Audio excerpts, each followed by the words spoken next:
ఈ మధ్య మీరు అప్పట్లో 'మల్లన్న' అని ఒక సినిమా వచ్చిందండి 'మల్లన్న'. ఆ సినిమా విక్రమ్ గారిది.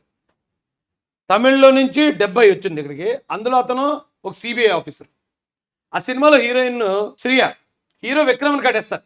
కట్టేసి మర్యాదగా నువ్వు గాని నిజం చెప్పకపోయావో, ఇదిగో మీ గర్ల్ ఫ్రెండ్ శ్రియ ఉంది కదా! ఈ శ్రియని ఏం చేయింతావో తెలుసా? అని బెదిరింతారు. ఏం చేయింతారు అన్నట్టు హీరో అలాగా ఆలోచిస్తూ ఉంటాడు. ఈలోపు ఒకడు వైట్ అదే ఖైదీలు సెంట్రల్ జైల్లో ఖైదీలు వేసుకునే బట్టలు ఉంటాయి కదా, ఆ వైట్ షర్టు వైట్ నెక్కర్ వేసుకుని ఒకడు వస్తాడు ఇలా పెద్ద పెద్ద మీసాలు వేసుకుని. ఆడు 25 రేప్ కేసుల్లో జైల్లో ఉన్నవాడు. ఇప్పుడు కానీ నువ్వు నిజం చెప్పలేదంటే నీ గర్ల్ ఫ్రెండ్ వాడితో రేప్ చేయిస్తాం అంటది. సినిమాలో ఆ సీన్ చూడడానికి చాలా జుగుప్సకరంగా ఉంటుంది.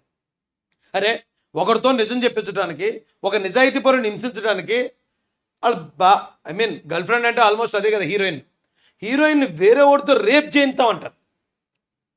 సేమ్ అక్కడ సినిమాలో అయితే విలనిజం ఓకే, సినిమా అయిపోయి మర్చిపోతాం. ఇక్కడ సాక్షి టీవీ అంటే సాక్షి టీవీకి ఎండి ఎవరండి? మా భారతోదినమే కదా. భారతోదినము కూడా అలాంటి ప్రయత్నం చేసిందేమో అనిపించిందండి నాకు ఇది చూశాక. ఎందుకంటే వీడు బూతులు తిట్టడంలో స్పెషలిస్ట్. అంటే పవన్ కళ్యాణ్ గారి చిన్న చిన్న పిల్లల్ని కూతుర్ని రోడ్డు మీద తీసుకొచ్చి రేప్ చేస్తా అన్న ఒక పశువు కన్నా హీనమైన వ్యక్తిడు. కేవలం ఎదుటోళ్ళ ఇంట్లో ఆడవాళ్ళని గలీజ్గా తిట్టించాలన్నప్పుడు మాత్రమే వైసీపీని సీన్లోకి తీసుకొస్తుంది. ఎలా అంటే మల్లన్న సినిమాలో ఒక రేపిస్ట్ని జైలు నుంచి ఎలాగైతే తీసుకొస్తారో సేమ్ ఈయన్ని కూడా మహిళల మీద ఉపయోగించడానికి నీచమైన పదజాలంతో.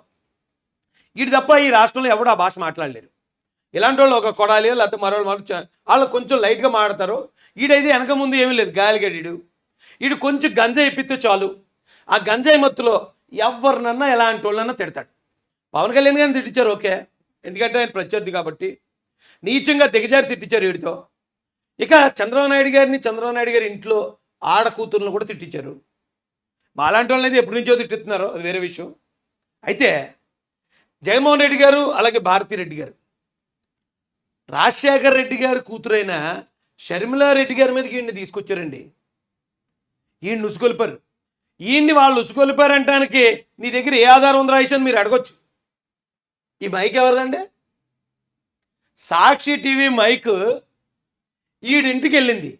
రే నువ్వు స్పందించరా షర్మిలారెడ్డి గారి మీద అని. ఈడు భయపడితే ఈడుకున్న భూత పురాణం ఈడు మాట్లాడే విధానం. మరి ఆడింట్లో ఆడవాళ్ళు ఎవరైనా ఉన్నారో లేదో, లేకపోతే ఈయన వదిలేసిపోయారో చచ్చిపోయారో నాకు తెలియదు. కానీ ఈడు ఎదుటి ఆడవాళ్ళ మీద అంత నీచమైన పదజాలంతో మాట్లాడతాడు.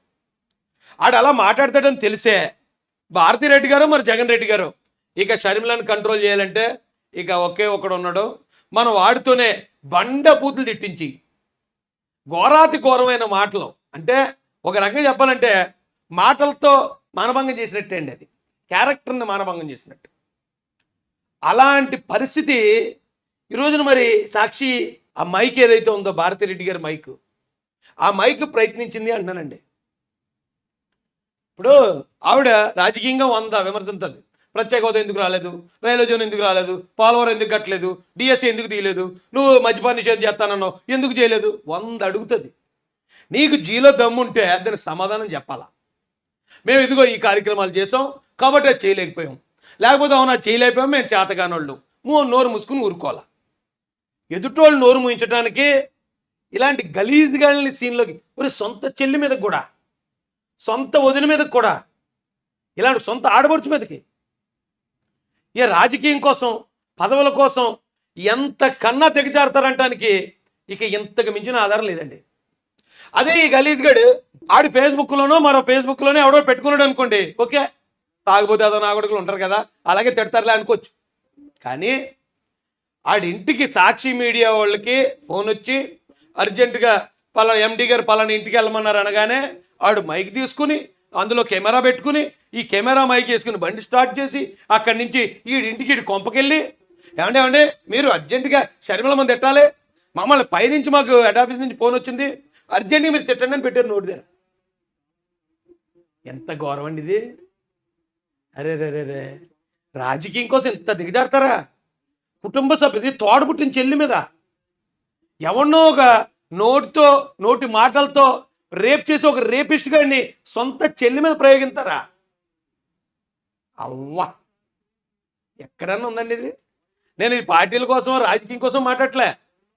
మాకు చెల్లున్నారు, నాకు కూతుర్లు ఉన్నారు, తల్లి ఉంది, భార్య ఉంది, ఇంతమంది ఆడవాళ్ళతో బతుకుతాం కదండి.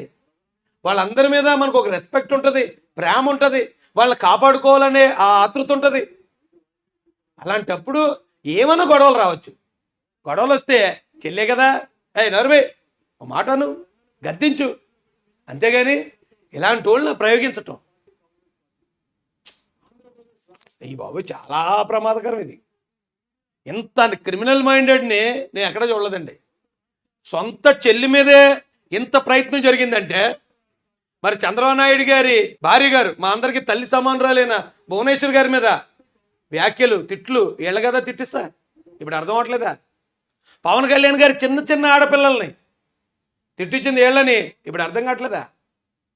అరే రే రే రే జగన్మోహన్ రెడ్డి గారికి ఎవరైనా ఎదురొస్తే వాళ్ళ ఇంట్లో ఉన్న ఆడవాళ్ళని తిట్టించడానికి ఇలాంటి కొంతమంది బ్యాచ్ని పెంచి పోషిస్తారా? గవర్నమెంట్ మారితే బతికేమైపోద్ది? నా తెలియక అడుగుతున్నాను. ఇప్పుడు ఒకవేళ అధికారం ఉంది, జగన్మోహన్ రెడ్డి గారు పోలీస్ ప్రొటెక్షన్ మరోటి ఇచ్చి కాపాడతారండి ఇలాంటి వాళ్ళని. ఎందుకంటే ఇలాంటి కిరాయిగాళ్ళని ఎదుటోళ్ళు తిట్టించడానికి వైసీపీ వాడుకుంటుంది కాబట్టి. వాళ్ళు గవర్నమెంట్ మారితే తిట్టినోళ్ళు మళ్ళీ ఎలాంటి వాళ్ళని తిట్టించారు? చంద్రబాబు నాయుడు గారిని ముఖ్యమంత్రి, పవన్ కళ్యాణ్ గారిని ఆల్మోస్ట్ ఈ ఆంధ్రప్రదేశ్లో అధికారంలో షేర్ పంచుకునే వాళ్ళని. అలాంటి వాళ్ళు ఇంట్లో ఆడవాళ్ళని తిట్టి మరి మీరు ఎలాగా బ్రతికి బిస్కెట్లు తిందాం అనుకుంటున్నారా? నేనైతే ఇది చాలా హార్ట్ఫుల్గా నాకు ఏదోలా ఉందండి ఈ టాపిక్ మాట్లాడుతుంటే. ఒక సాక్షి మైకి వెళ్ళి ఆ నోటి దగ్గర పెట్టి షర్మిల మీద స్పందించు అన్నారంటే ఆడు ఎంత నీచంగా మాట్లాడి ఉంటాడండి. అలాంటి జగన్ రెడ్డి గారిని ఇంకా కొంతమంది వెనకేసుకొస్తున్నారు.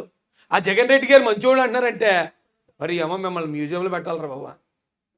మరి దేనికి ఆశించి మీరు అన్నారు నాకు తెలియదు, కానీ మ్యూజియంలో పెట్టాలి.